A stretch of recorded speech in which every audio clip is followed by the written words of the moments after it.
Sabe? No meio desse nosso mundo, que é cheio de barulho e pressão para tudo que é lado, tem uma filosofia de 2000 anos que está voltando com tudo, o estoicismo. E nesta nossa análise, vamos tentar entender por que essa sabedoria antiga é tão atraente e, ao mesmo tempo, por que é tão desafiadora de colocar em prática. Pois é, a pergunta que fica é essa. O que é que filósofos como Sêneca ou até o imperador, o Marco Aurélio, têm para nos dizer hoje, em plena era digital? A resposta, pelo jeito, está na promessa de achar um pouco de paz, de resiliência no meio do caos do nosso dia a dia. É que o estoicismo não é uma teoria acadêmica, sabe? Daquelas para ficar discutindo longe da realidade. Não, não. É uma ferramenta prática, uma filosofia de trincheira mesmo, para usar no calor da batalha do dia a dia. A ideia central é que a nossa felicidade não depende do que acontece com a gente, mas de como a gente escolhe reagir ao que acontece. Primeira parte, uma sabedoria para o caos. E é exatamente aqui que o estoicismo ganha a força de novo. Ele surge quase como um manual de sobrevivência para a nossa mente, numa época que a gente está sempre sobrecarregado. Só que aí vem o grande pulo do gato. Ler sobre a calma estoica, sobre ser sereno, é uma coisa.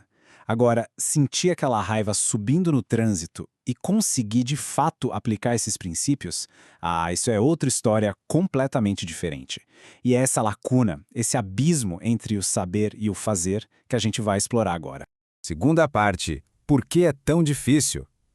Olha, a resposta para essa pergunta está num conflito que acontece aqui dentro, sabe? Um conflito fundamental entre o que o estoicismo propõe e a nossa própria natureza humana.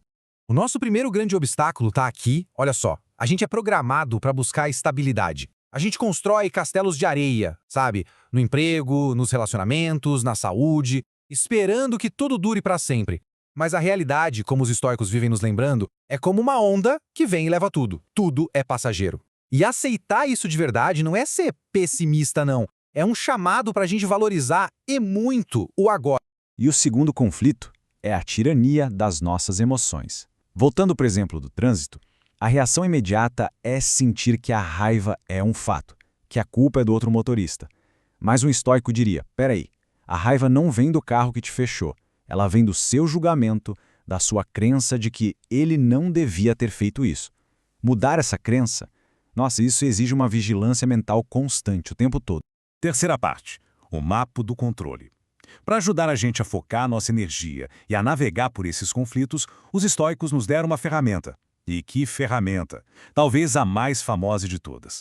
E o mapa é basicamente este aqui. A famosa dicotomia do controle. De um lado está tudo aquilo que está sob o nosso controle. Nossas opiniões, nossas intenções, nossos desejos, nossas ações. Do outro está o que não está. Nosso corpo, nossa grana, nossa reputação, o que os outros fazem. A prática estoica então consiste em focar 100% da nossa energia na primeira coluna e aprender a aceitar de verdade a segunda.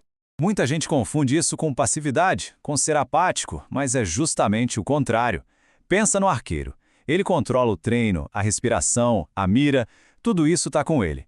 Mas ele não controla uma rajada de vento que aparece do nada.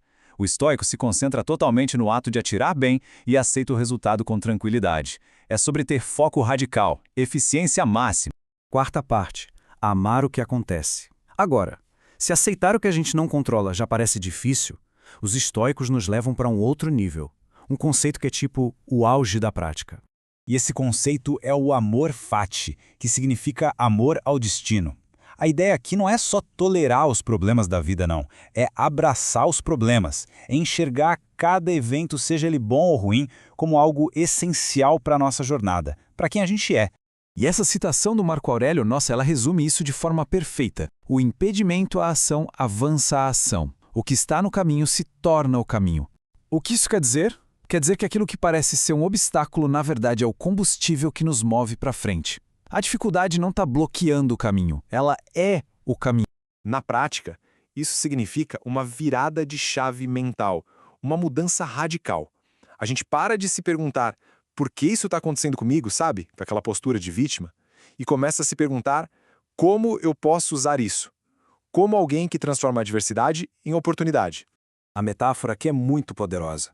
O sofrimento deixa de ser um peso morto, inútil, para se transformar num peso de academia. Dói, Mas é exatamente essa resistência que constrói o nosso músculo emocional, que nos torna mais fortes, mais resilientes. Quinta parte, sua prática diária. Beleza, mas como a gente traz essa filosofia toda para o nosso dia a dia? A resposta está em transformar o conceito numa prática constante, de todo dia. É fundamental entender uma coisa. O estoicismo não é uma linha de chegada. Ninguém simplesmente vira um sábio histórico e pronto. É um treinamento diário, uma disciplina contínua. É como ir para a academia, só que para fortalecer a mente. E o objetivo final é este: se tornar a rocha.